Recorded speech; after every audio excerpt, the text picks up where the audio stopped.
Hello and welcome to the I Am Woman project, where every week we have deep, thought-provoking and interesting conversations with thought leaders, change instigators, rule breakers and creative minds who think differently, sparking creativity and inspiration. Our special guests on our show cover a variety of topics just for you, and they share their personal stories to inspire, motivate and empower you, our listener.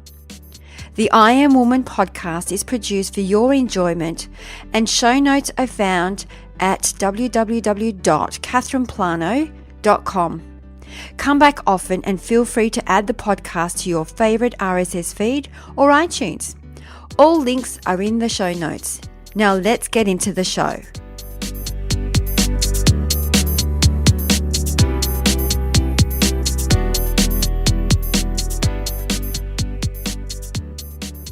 Wow, talk about one energetic human being. Kirsteene Phelan, a creative and a true entrepreneur at heart. Kirsteene started in the entertainment industry before launching her own jewelry business, Scrumptious Productions, in 2007, and the company ran till about 2012. Kirsteene broke ground for NASDAQ-listed online marketplace Etsy as their first employee in the Southern Hemisphere. Since departing the company, Kirsteene has concentrated on building a portfolio career in the tech startup world with roles at Rome to Rio, which is a travel search company, Inspire 9, which is a co-working space in Melbourne, also leading youth engagement for Startup Victoria's Female Founders Committee. I know you're probably thinking, how does she do it? But she also runs her own consultancy company, Tricos. Kirsteene is the networking queen, full of bubbles and one extremely creative human being. I'm sure you're really going to be delighted with this interview, so enjoy.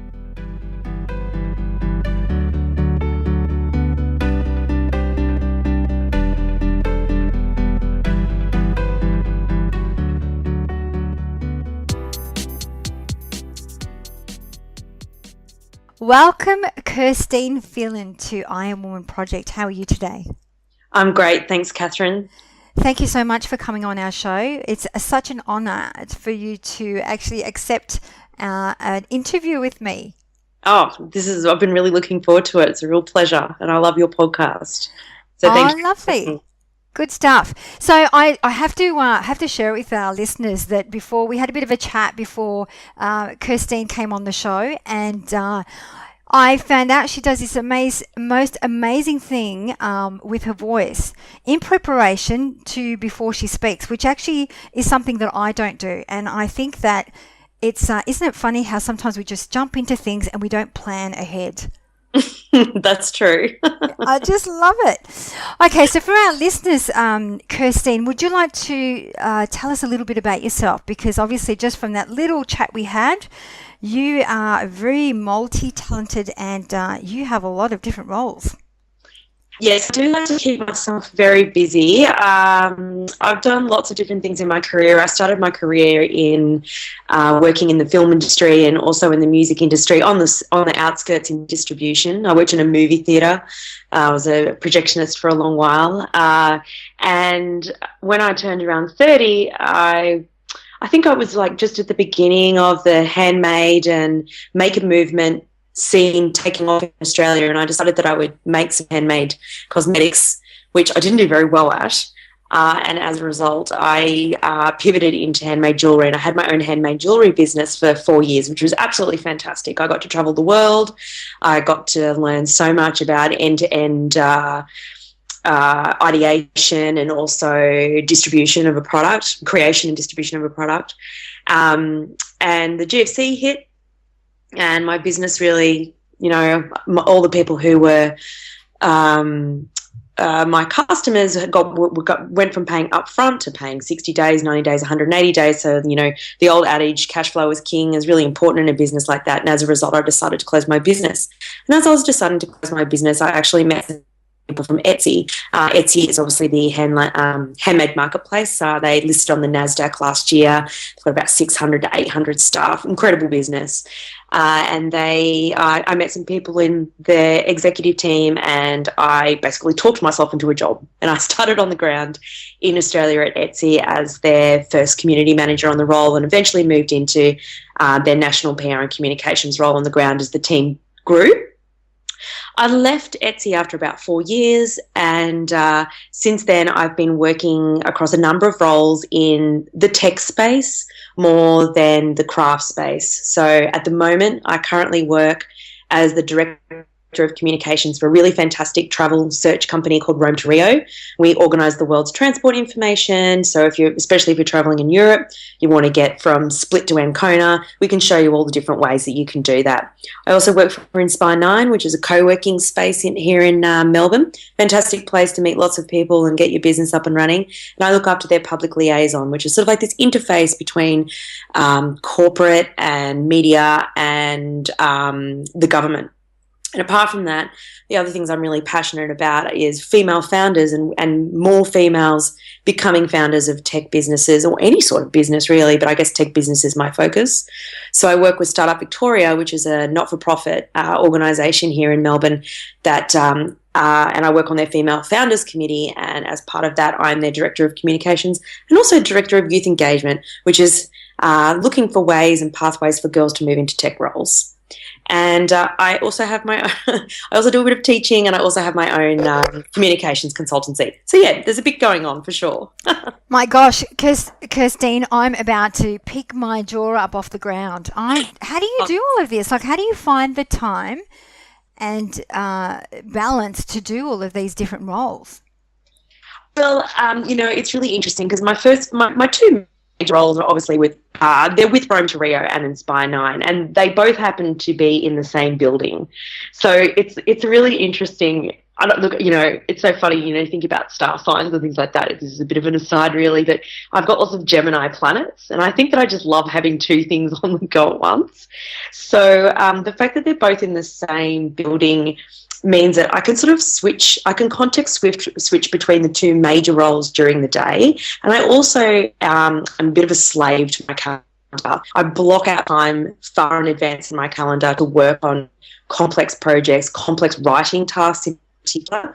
And I've been very communicative with the executive teams that I work within as to what my days look like and how much flexibility I need in my day in order to perhaps do the context switching that is needed if something really important comes up or I have to reprioritise something. So I remain really open on that level.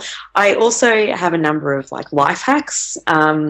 So I have this sort of daily planner that I've created myself, and I print out 14 at a time, and I use that to plan out, when I'm going to have lunch, who with, what time I'm finishing work that day, what's happening in the evening for me, what sort of exercise I'm going to be that day, what all my meetings look like, what my priority writing tasks are, and priority phone calls. So I find that if I remain very true to that as my sort of daily planner, I can be quite efficient and productive and tick a lot of things off that I like to do. And of course, anyone who is an entrepreneur, you're not really working a 9-to-5 life. You're also going to be working in the evenings and in the morning and on the weekends as well. So I think when you're passionate about the industry that you're in or about what you're doing, it doesn't really feel like it's a 9-to-5 thing. Work and life sort of meld together in a lot of ways. And I'm very lucky because my husband is an incredibly supportive guy. Has been really supportive in all the different things that I do. I agree with you. I think that, when you are on your path and you are doing something that you absolutely love and following your passion, it doesn't feel like you're working a day in your life. So therefore what you can do is incorporate your work and your life together. So I love the fact that you plan out, because it's quite amazing how many people actually don't plan out their day. They might plan for work, but not plan for life.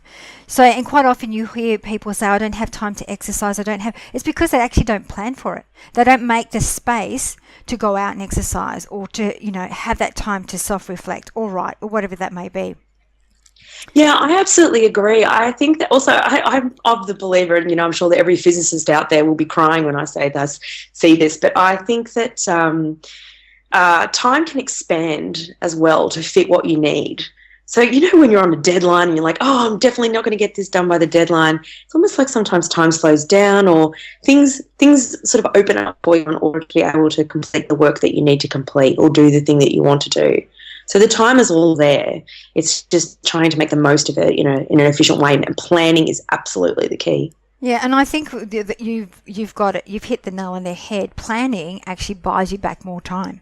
Because quite often we're running around and chasing our tail, but if you've got a structure to it, you know what you're going to do at this time, what you're going to do at that time, so it's methodical and you get through it easily. And at the end of the day, you might actually have some time for yourself to pause and relax and reflect or whatever that may be. I have to ask you, do you have a team where you delegate stuff to, or are you just on your own? It depends on what role I'm in. So for a couple of my roles, I work within, so for instance, my role at Rome to Rio, I have a tendency to work within a software development team.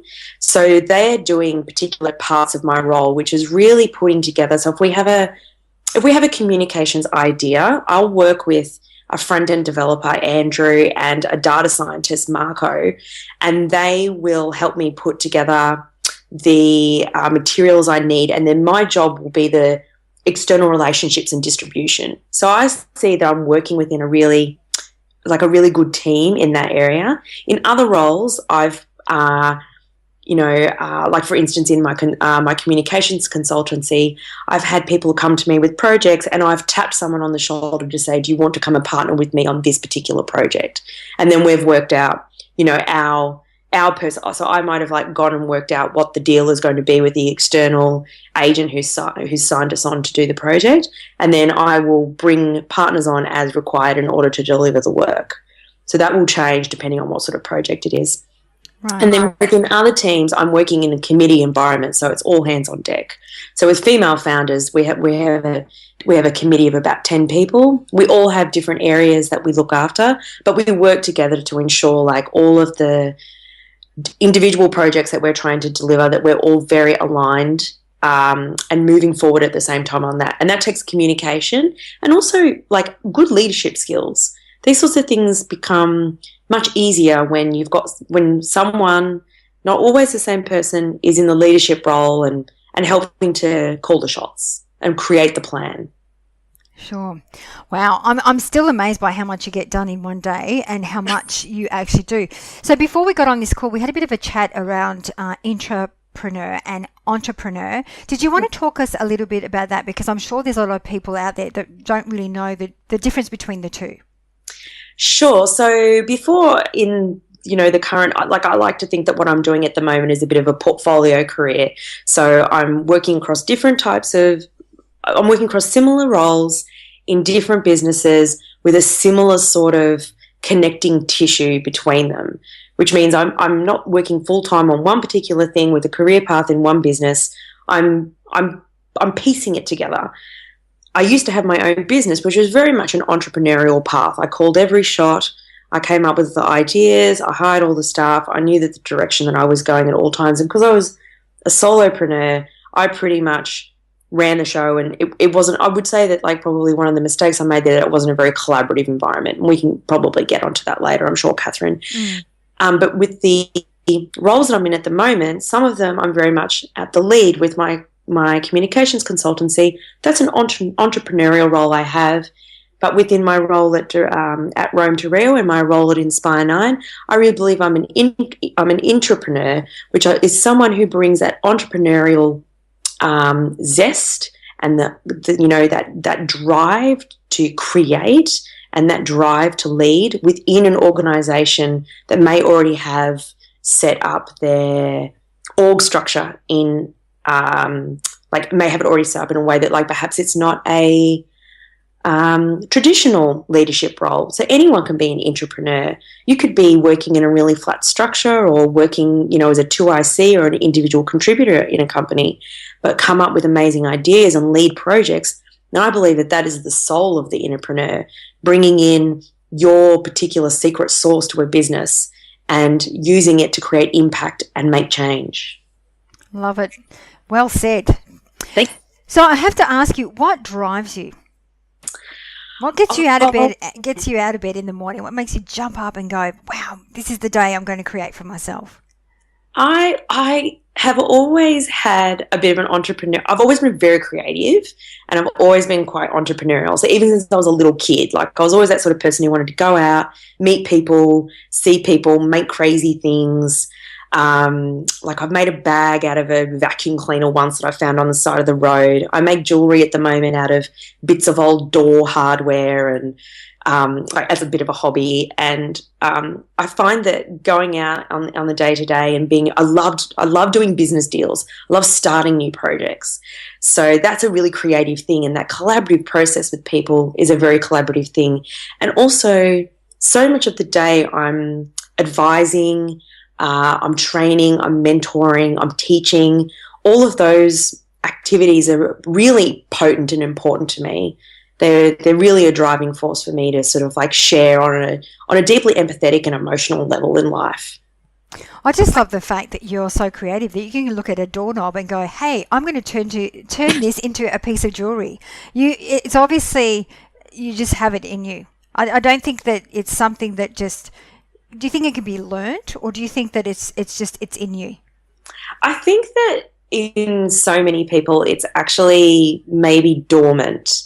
And it could be because of, so much of what we do has a lot to do with nature versus nurture. So if you've sort of maybe gone to school and gone down a path where it's like, oh, okay, here's a great example. I have gone to school and I have gone to university and I've got an accountancy degree. That's it. I'm an accountant.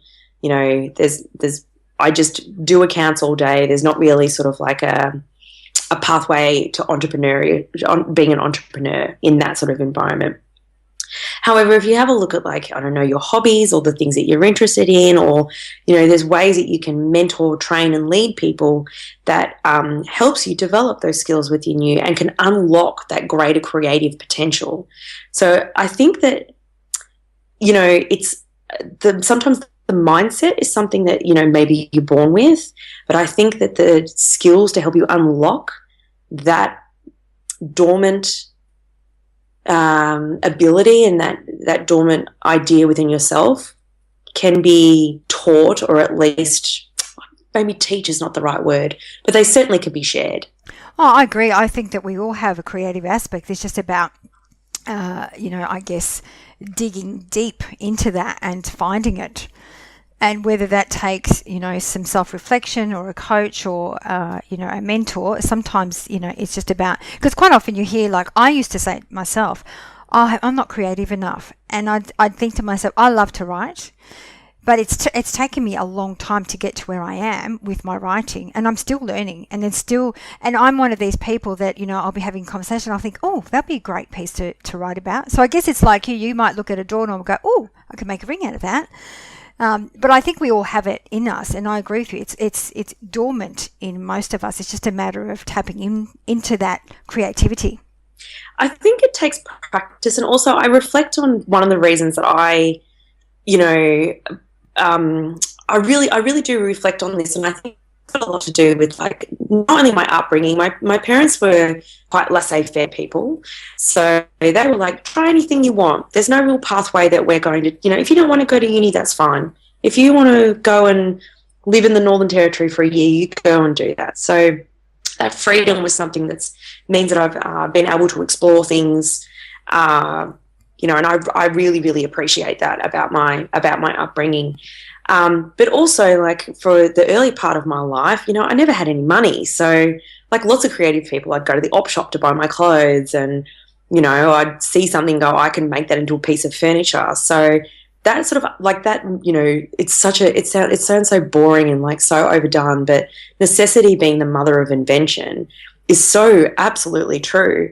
And so people, when they get into circumstances in their life where they need to make change, or they need to solve a problem, they become incredibly creative. Yeah. And particularly if they don't work alone. And that idea of, like, learning with other people and collaborating with other people and sharing your problems and your ideas, that can be a great way of unlocking that potential as well. Absolutely. And just listening to you, I mean, obviously, if you were brought up with your parents, the sense of freedom and try anything, if you have a look at what you're doing now, you have a sense of freedom and you're able to flow from one job to another, being creative, and it gives you that freedom. Yeah, I honestly, I've never worked a day in my life wearing a suit unless I wanted to. Um, I've never really worked in a large corporate environment, and I think that's just something that I made a decision about when I was young. That was like, this is the way I really want to live my life, and risks come with that. I don't own a home at the moment. I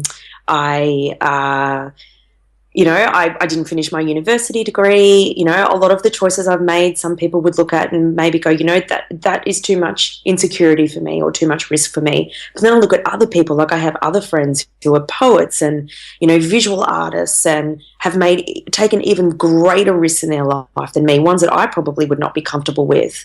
So I think that like all of it, there's like a scale of, where you feel comfortable, and maybe it's better if you need a little bit more security to sort of dip your toes in a little bit and try a few things. But once again, that goes back to that sense of freedom. And I think that, some people, they have different drivers. Some people like certainty. They like to know they've got a house, they've got money coming in every week. And other people, I mean, I'm an uncertainty. I thrive on variety. When I become too complacent or too much of a routine, I look to create something a little bit different for myself. So, freedom is like one of those words that really stands out for me speaking with you, because it obviously has an on-flow effect in all areas of your life, which is absolutely beautiful. And people aspire to have that freedom. Yeah, I think that's true. And I mean, like the best way, like even though I have so many regrets about the way I closed my business, and I have regrets sometimes about the way I've entered and exited into like my career and decisions I've made, it's never been the sort of regret that's like kept me up at night. It's always been like, oh, I would have done that. I would have done that a little bit differently. But I guess I've always been like, manageable risk. Manageable risk is a great way to put it. Just like have a go at something and don't be afraid, especially for younger. I think for younger women, I think that like the advice I would give to them is just give it a go. No, there's no right answer. There's no real wrong way to do anything. And if you need help, go out and find it from someone who's going to give you the advice that you need or give you the backup that you need. Meet as many people as you can. I think that so many of the things that have happened to me in my life have happened because I treat every single person I meet like they could potentially, be someone I will work with in the future.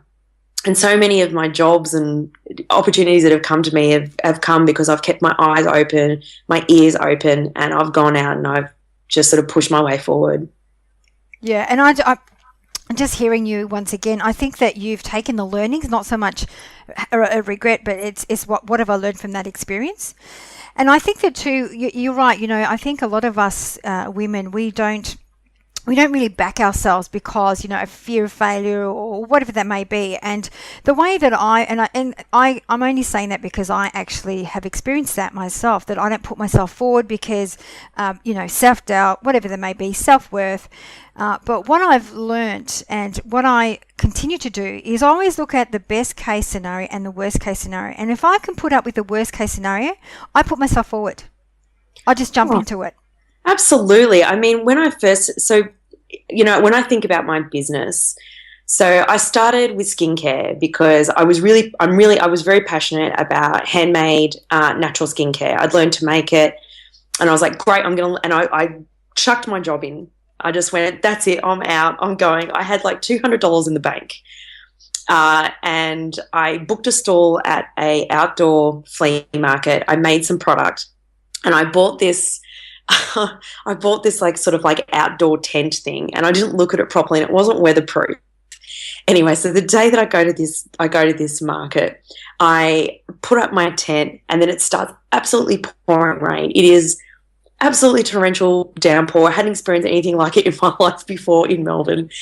And I'm standing underneath, soaking wet, bawling my eyes out, trying to pack up all my stuff, going, I've made a huge terrible, terrible mistake in my life.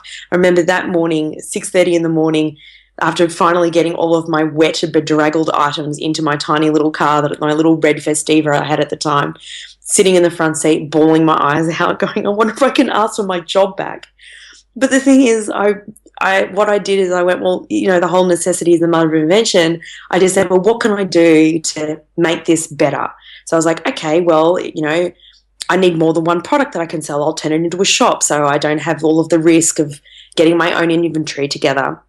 I might start making a range of jewellery because people seem to like jewellery. So, I started putting together a bit of a little range of jewellery, and it was quite successful. And because I come from a product management background, I was able to turn that into, a wholesale business really, really quickly. But, if I'd given up when I was sitting in my little Ford Festiva crying with all of my mascara running down my face from the torrential rainpour, it could be a very different life for me now.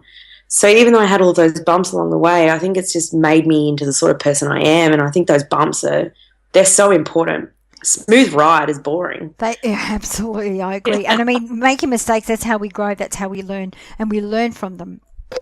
Yeah. So with the benefit of hindsight, what would you have done differently in your life or career? I think that what I would have done differently is I would have travelled a lot more before I was in my 30s. So I did travel quite a bit around Australia in my late teens and early 20s, but didn't go overseas. I had an opportunity in sort of my mid to late 20s that I didn't actually take up, and I didn't really I didn't actually go to Europe until I was about 33 or 34. And I think that I think I would have had a different worldview if I'd travelled a lot more when I was younger. Although I did travel to some really interesting places in Australia, and when I did start travelling in my 30s, I certainly made up for the lack I'd done in the past. But yeah, definitely more travel. Don't worry about the money. Just put the pack on your back and go. Absolutely. And who says you can't do that with all the wonderful things you do? And when you're talking about products as well, you can do stuff like that and travel, if it's, online product, for example. Oh, yeah. Well, that's the difference. I mean, like when I was in my teens and 20s, it was the 90s. There was no, there was the internet, but I don't even think I had a Hotmail address until 96 or something like that. The internet age has, if I was an 18-year-old now, how different my life would be, because like all of the entrepreneurial activity, it would be so much easier to get the advice and to create products and to put together international supply chains and and meet people, like-minded people. I mean, like it's really, there's a lot to be said about how there's a lot of ethical issues around the internet as well, but I mean, it's really been fantastic for really globalizing and worldviews. Yeah, absolutely. And you sound like a bit of a master queen at networking with all the, like you said, you just like to collaborate with people, and this is why you're working with all these different organisations and amazing organisations. So what is the best piece of advice you have ever been given? Well, the team I'm working with at the moment, Rome to Rio, Rod Cuthbert is the CEO of Rome to Rio, and he's a really interesting guy. He's been in the travel industry for about 20 years. He started a business in 95 called Viator, which is one of the first online tour and activities companies. And I started chatting to him at the end of last year when I sort of sussed it out. They might be looking for someone to move into a bit of a media communications role. And he said, we were talking about, I was starting to pitch to him a project, and he said, stick to your knitting. At Rome to Rio, we stick to our knitting. And the idea is that, you don't have to spread your skill base really, really wide, or spread what you do really, really wide to be really impactful and do something great, which is why even though I am working within all of these different organisations at the moment, the roles that I'm playing within those organisations have a tendency to call on the same skill sets, which means I'm really strengthening those skill sets and digging a really good furrow for myself to plant a lot of seeds for stuff, into my 40s and my 50s and my 60s, which is like, that's why I'm looking at, my 40s and my 50s and 60s is where I'd like to have some, significant board appointments come my way. Like that's, and a little bit more freedom to travel more extensively and not stay so much in Melbourne as I am at the moment. So the fact that he told me to stick to my knitting, it's always really resonated with me, and I think that that's a great piece of advice. I love it. Yeah, stick to something you're good at and just develop it. Have a couple of side things, but develop that thing that you're really good at that makes you you. Yeah, because I think that sometimes you can tend to lose your focus. I think that if you stick to what you're good at and spend your energy, you can make that evolve. But sometimes you might get a different idea and then veer to the left and then lose direction and then start another project. And so you can actually disperse your energy and nothing actually works for you. But I think when you're saying sticking to your knitting, it's like, stick to your expertise and really focus and put your energy on that. I love that. And you know, it's so great for it's so great for profiling as a woman, as you know, your career profiling. Like I'm known for a couple of very key things, and I've positioned myself as an energetic communications person, and you know, I think I'm proving that with the type of work I'm doing. And if I was doing lots of different roles and lots of different companies, I may not have been able to build that profile. That's right. That's very true. So what is the greatest lesson that you have ever learned? Oh, gosh. So many lessons. I would say that don't be afraid. Dig in. Try something. That's probably it. Trying to think. I don't know. So you're saying that maybe fear is something that had stopped you in the past? I think you can be fearful that something is going to go wrong in the past. You can be fearful to do lots of things. You can be fearful to leave a job. You can be fearful to apply for a job. You can be fearful to open your online shop. You can be fearful to go to that networking event and meet people. I think networking, talk to as many people you can, is the biggest lesson I've learned in my life. Don't be afraid to strike up a conversation with anyone, anywhere, at any time about anything. It'd be unbelievable what you'll find out about people, and, you know, you'll never know what will happen next. I agree, absolutely. I mean, networking, that's the only way you can, I guess, expose you as your brand and meet other people that you can collaborate with and connect with. Correct. Absolutely. You sound such you've got so much vibrancy and very positive outlook. Do you worry about anything? Like, what keeps you up at night? Oh, I worry so much about so many things, but the thing that really worries me about, and I think that all women should be worried about, is our life expectancy is a lot more than men. So I worry a lot because I've had so many gaps. One of the things about having freedom, Catherine, is that, like, you know, as I've said, like, I've had a lot of gaps in my career. I've had a lot of stops and starts and side turns and, you know, all sorts of loop-de-loops. And as a result, I sort of think about my retirement, and I hope that I'm going to be okay in retirement. So I do worry about things like my super and, you know, whether I'm going to be able to have the lifestyle that I'd like to have, you know, later on, you know, in my 70s and my 80s. I wonder if my generation will actually even be able to retire.